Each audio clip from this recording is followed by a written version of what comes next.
Гласот на Америка на македонски. Преку една деценија вашиот прозорец кон САД. А сега, директно од студиото во Вашингтон. Добро вечер и добре дојдовте во уште едно издание на Гласот на Америка на македонски. Ова е ТВ журналот Newsflash, а јас сум Јулија Велковска. Јапонија продолжуваат обидите да се разладат нуклеарните реактори во централата Фукушима. САД и други земји ги повикаа своите државјани да останат на најмалку 80 км оддалеченост од нуклеарката оштетена во земјотресот. Еве ги најновите детали.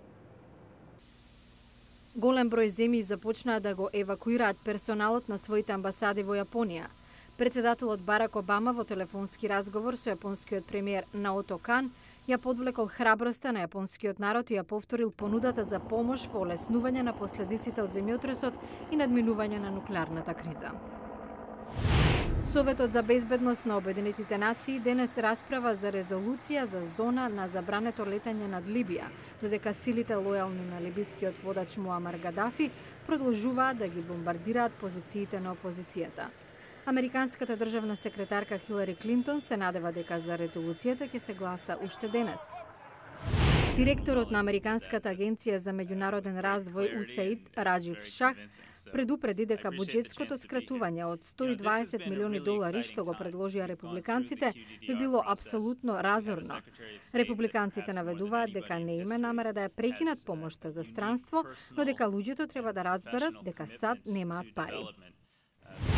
Мексиканската влада потврди дека американски беспилотни летала прелетале над мексиканска територија за да соберат разузнавачки податоци за организираниот криминал и дека ваквите операции се во согласност со мексиканските закони. Нью Йорк Таймс претходно објави дека председателите на САД и Мексико дале зелено светло за вакви операции на средбата на 3 март во Белата куќа. Цените на прехранбените производи во САД се во пораст. Трошоците за храната се највисоки во последниве 36 години. Главни виновници се неколкуте големи зимски невремиња во земјата, како и глобалниот пораст на цените на житните култури, сојата, кафето и други артикли. Фонтаната во Белата куќа денес осамна во зелено во чест на празникот Свети Патрик, заштитникот на Ирска. Денес таму е гостин ирскиот премиер Енда Кени. Голем број предци на ирските американци се преселиле во САД во 1840-тите за да избегнат сиромаштијата и гладта во родниот крај. Нуклеарната криза во Јапонија ја обнови дебатата ширум светот за тоа колку е безбедна нуклеарната енергија. Во продолжение на Newsflash ставовите и на поддржувачите и на критичарите на оваа тема. Представници на нуклеарната индустрија, американски владини лица уверуваат дека нуклеарната енергија е безбедна. Ова е секретарот за енергетика Стивен Чу. Американскиот народ треба да има целосна доверба. Соединетите американски држави имаат ригорозни регулативи за безбедно и одговорно генерирање на нуклеарна енергија. Така не мислат активистите кои држат будно око на нуклеарната индустрија. Признаваат дека безбедноста последниве неколку години се подобрила, но предупредуваат американците и натаму да се подготвуваат за најлошото. Кевин Кемпс од организацијата По нуклеарното, која се бави со проблемот на радиоактивниот отпад, е против продолжување на дозволите за 20 на нуклеарни постројки во САД. Првиот реактор од централата Фукушима е стар 40 години и првиот што откажа во кризава. Во Соединетите американски држави има 23 реактори со речиси из дизајн. Арџун Макиџани од Институтот за енергетика и еколошко истражување се залага за темелно преоценување на нуклеарните постројки во САД во крајбрежните области и трусните подрачја. Прашува кој ќе плати за санирање на штетата доколку дојде до нуклеарна катастрофа. Проценува дека тоа би чинило $100 милиарди. Нема смисла да произведуваме плутониум и други продукти на фисија што остануваат радиоактивни десетици илјади години, само за да можеме да загрееме вода за домаќинството. Можеме многу подобро со почисти видови на енергија.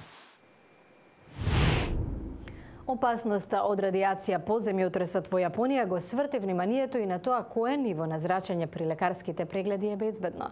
Експертите и натаму дебатираат, особено што нивото може да варира од болница до болница и од една техника до друга. Компјутерската томографија или КТ скенирањето важи за еден од најголемите новитети во здравството во последните 25 години. Но според извештај на Обединетите нации од 2008, ваквиот преглед е и најголем единичен придонесувач за изложеност на вештачки предизвикана радијација. Престижниот медицински журнал New England лани објави напис во кој се поставува прашањето дали КТ скенирањето е секогаш неопходно за дијагноза. Авторката, доктор Ребека Смит Биндман, вели дека нема доволно упатства за соодветна употреба, како и дека препораките од производителите имаат поголема улога во одлуките на лекарите отколку податоците базирани на научни докази. Не постои директна поврзаност на КТ скенирањето со зголемување на бројот на заболени од рак, но факт е дека радијацијата сама по себе е канцерогена. Истражувањата на Смит Биндман и незините колеги утврдиле дека ризикот од рак од едно скенирање може да биде и до 1 наспроти 80. При секое скенирање, радиолог одлучува колкава ќе биде нивото на радијација, а медицински физичар го калибрира скенерот. Но никаде на екранот нема индикација колкава радијација навистина примил пациентот. Се додека не се утврдат новите стандарди, што да прават пациентите? Джойс Граф ги представува болните со синдромот von Hippel-Lindau, ретко генетско нарушување што налага следење на развојот на туморот преку чести скенирања. So if you go to a local hospital and you get a CT, ако појдете во локална болница и направите КТ скенирање, а меѓу оние што го прават нема лекар, тогаш како да дознаете колку добро е калибрирана машината, каков е квалитетот на снимката, квалитетот на резултатите, многу непознати. Доктор Родерик Петигру од Националниот институт за здравство нуди алтернативи на скенирањето. Ултразвукот и магнетната резонанца се процедури во кои не се користи радијација. Но кога лекарите предпочитаат КТ скенирање, тој потенцира дека мора да постојат стандарди за заштита на здравјето на пациентите. А утре електричните автомобили и нивната практичност, дали постои доволно инфраструктура за нивно напојување? Гледате утре во Newsflash. Утре во Newsflash требаат повеќе штекери. Електричните автомобили стигнаа, но каде се напојните станици? Гледате утре во Newsflash.